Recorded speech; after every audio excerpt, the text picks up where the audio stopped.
ప్రభుత్వంలోని కొందరు పెద్దలు మంత్రులు తన ఫోన్ కాల్స్ కు స్పందించకపోవడంపై బాధ కలిగిందని ఎమ్మెల్యే పోచారం శ్రీనివాస్ రెడ్డి స్పష్టం చేశారు. తాను మంత్రిగా ఉన్నప్పుడు అర్ధరాత్రి ఎవరు ఫోన్ చేసినా ఎత్తేవాడినని ఆయన గుర్తు చేశారు. ప్రస్తుతం కొందరు స్పందించకపోవడం తనను నొప్పించిందని, అభివృద్ధికి అందరి సహకారం అవసరమని పేర్కొన్నారు.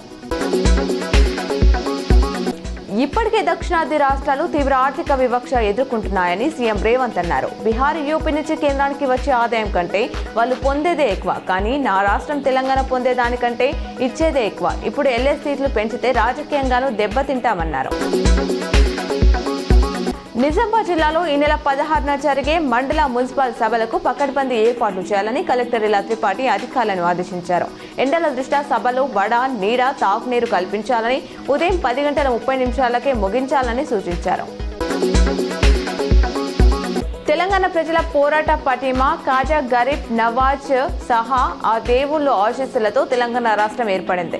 రాష్ట్ర ఆవిర్భావం తర్వాత అజ్మీర్ దర్గాకు వెళ్లి మొక్కులు చెల్లించుకున్నామని జాగృతి అధ్యక్షురాలు కల్వకుంట్ల కవిత అన్నారు. అజ్మీర్ దర్గాకు కల్వకుంట్ల కవిత చందర్ పంపారు.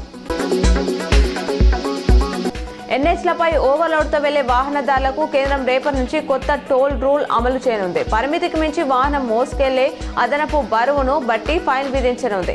ఓవర్లోడ్ 10% లోపు ఉంటే ఎలాంటి ఫైన్ ఉండదు. 10 నుంచి 40% ఉంటే సాధారణ టోల్ రేట్ కి 2 రేట్లు 40% ప్లస్ ఉంటుంది. 4 రేట్లు ఎక్కువగా చెల్లించాలి.